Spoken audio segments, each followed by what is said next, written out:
추석은 안면도 기지포 해수욕장 근처에서 느긋하게 보내려고 출발했다. 삼봉 해수욕장은 소나무 숲은 좋은데 좀 시끄럽다. 그래서 이번엔 기지포 해수욕장에 도착했다. 관리 직원을 만나서 물어보니 이번 추석은 무료 개방을 안 한다고 한다. 마음을 접고 꼬치 해수욕장 바로 옆에 반포항에 주차하고 자전거로 이동했다. 꼬치 해수욕장을 가보니 관광객이 엄청 많다. 아일랜드리 섬을 지나서 남쪽으로 해변을 따라가는데 길이 별로다. 돌아올 때는 해변으로 자전거를 타봤는데 모래가 딱딱해서 탈 수는 있지만 경사가 져서 자세가 바르지 못하다. 저녁 9시가 간조 타임이라 저녁을 간단히 먹고 많이 마시는 건 아니고 애들 많이 가져가야 소용 없으니까. 8시쯤 조개를 잡으러 나가봤다. 제법 많이도 잡았고 해감을 어떻게 할까 고민을 하다가 전부 살려줬다. 기지포 해수욕장에서 자전거 열쇠를 하나 두고 와서 가는 길에 다시 들렸다. 눈을 씻고 봐도 자전거 열쇠는 보이지 않는다. 다른 곳에 흘렸거나 누군가 쓰레기장에 보냈거나 온 김에 솔밭 산책이나 한번 하자 싶었다. 소나무 숲에 자라는 버섯은 뭐다? 허허 그냥 못 먹는 버섯이다.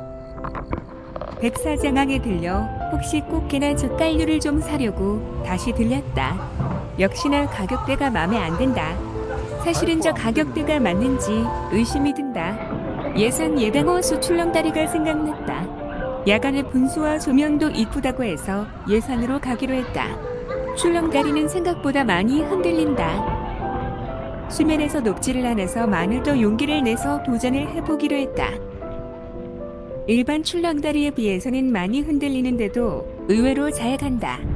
물론 한 손은 난간을 잡고 한 손은 내 손을 잡고 갔지만 말이다.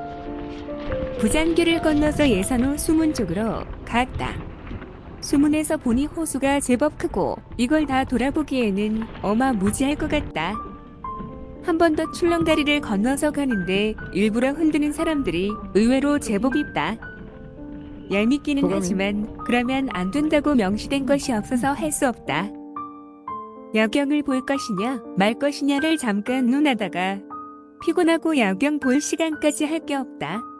자전거를 타거나 산책을 하면 좋을 텐데 자전거 길은 전혀 없다. 산책을 위한 데크길이 있으나 피곤해서 산책을 갈 수가 없다. 마눌리 잠깐 낮잠을 자는 동안 고민하다가 집으로 돌아가자 싶어서 집으로 출발했다. 가는 길에 자주 가는 수덕고개에 산채 비빔밥을 먹으러 갔다. 항상 가는 집에 가지 않고 제일 화장실 쪽에 있는 첫 번째 집을 갔다. 실패다. 그 집에 그 나물에 그 나물일 것이라고 생각하고 집을 바꿨는데 여기는 아닌 것 같다.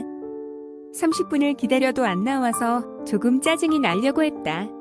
명절이라 손님이 좀 많긴 했지만 그래도 너무하다. 에잇! 차량이 좀 막히긴 한다. 그래도 완전히 멈추는 정도는 아니어서 갈만하다. 추석 연휴가 좀 아쉽다. 2박 3일 여행으로 끝냈다. 기억에 남을 만한 게 모시조 개밖에 없다. 아쉽다. 연휴는 긴데도 말이다. 이번 추석은 꽝이다.